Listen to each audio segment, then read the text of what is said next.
మరి ప్రవేశపెట్టిన దళిత బంధు పథకం మరి యావత్ భారతదేశంలో 28 రాష్ట్రాలుంటే ఎక్కడ కూడా దళిత బంధు పథకం లేదు. కానీ గత ప్రభుత్వం దళితుల అణగారిన స్థితిని చూసి, ఆర్థిక పరిస్థితిని చూసి, వాళ్ళ వెనుకబడిన ధనాన్ని చూసి మరి అప్పుడున్న ప్రభుత్వం దళిత బంధు స్కీమ్ను పెట్టిన తర్వాత లబ్ధిదారులను ఎంపిక చేయడం జరిగింది. లబ్ధిదారులను ఎంపిక చేసి బ్యాంక్ అకౌంట్ లో కొన్ని డబ్బులు వేయడం కూడా జరిగింది. కానీ ఈ ప్రభుత్వం వచ్చిన తర్వాత దళితుల వివక్షత చూపుతూ మరి రైతు బంధు పథకం ప్రారంభించారు.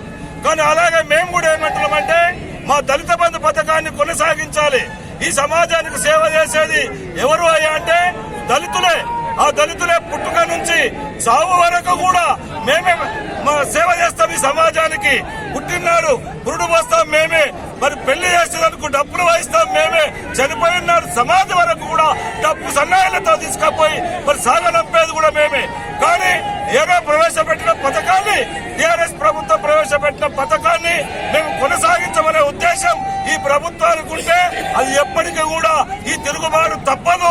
నిజంగా మేము ఈ ప్రభుత్వం తల వంచి రైతు బంధు, దళిత బంధు పథకాన్ని ఇచ్చే వరకు కూడా పోరాటం చేస్తాం. మరి ఈ పోరాటం ఇంతటితో ఆగదు. ఎందుకంటే ఆకలి కడుపు మంటతో అనగారినటువంటి ఈ జాతిని ప్రభుత్వం ఆదుకోవాలి. అంబేద్కర్ ఆశయాలు నెరవేర్చాలి. భారత రాజ్యాంగంలో ఉన్నటువంటి మరి బలహీన వర్గాలకు చేయూతనిచ్చి సంక్షేమ పథకాలు ఇవ్వాలని మరి ప్రభుత్వం మరి రాజ్యాంగంలో ఉన్నటువంటి అంబేద్కర్ రాసిన ఆర్టికల్ కూడా ఉన్నది. మరి గత మార్చిలో మరి దళిత బంధు పథకానికి కూడా నిధులు మంజూరు చేయడం జరిగింది.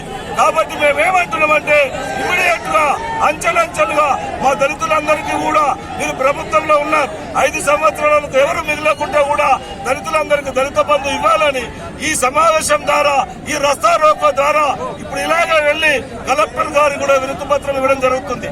ఇంతవరకు ఇచ్చాము, ఎలాంటి స్పందన లేదు. మరి తెలంగాణ రాష్ట్రంలో అన్ని జిల్లాలో కూడా తిరుగుబాటు జరుగుతున్నది. దళిత బంధు కావాలని ఆకలితో అనగారిన జనం, నిజంగా వెనుకబడిన జనం, నిజంగా ఈ సమాజానికి సేవ చేస్తున్నటువంటి మా దళితులందరినీ కూడా ఆదుకునే బాధ్యత ఈ ప్రభుత్వానికి ఉంది. మీరు వివక్షత చూపెట్టకండి. మరి దళితులు అనేది వెనుకబడ్డ జాతి. అన్యాయంగా మరి 76 సంవత్సరాలు అడుగు పెట్టినాం. ఇప్పటికీ మా దళితులకు అన్యాయమే జరుగుతుంది తప్ప మరి ఇన్ని ముఖ్యమంత్రులు మారిండ్రు, మంత్రులు మారింది, దేశం మారింది. మరి తెలంగాణ సాధించుకున్న తెలంగాణ సుద్ధి వచ్చింది. కానీ మా దళిత జాతి అన్నది వెనుకబడిపోయింది. మరి ఏదైనా మరి ముఖ్యమంత్రి రేవంత్ రెడ్డి గారు మీరు బాగా దృష్టిలో పెట్టుకోండి. వీళ్ళు ఏం చెయ్యరు, వీళ్ళకి ఇట్లనే అనుకుంటున్నావేమో. మరి మా అక్కలు, చెల్లెళ్ళు, అన్నలు, తమ్ముళ్ళు, మా గల్లి మొత్తము మా దళిత బిడ్డలు ఎంతమంది అంతమందిని మేము తిరుగుబాటు చేస్తామని మీకు సవాలు చూస్తున్నాం. మేము తగ్గేదే లేదు.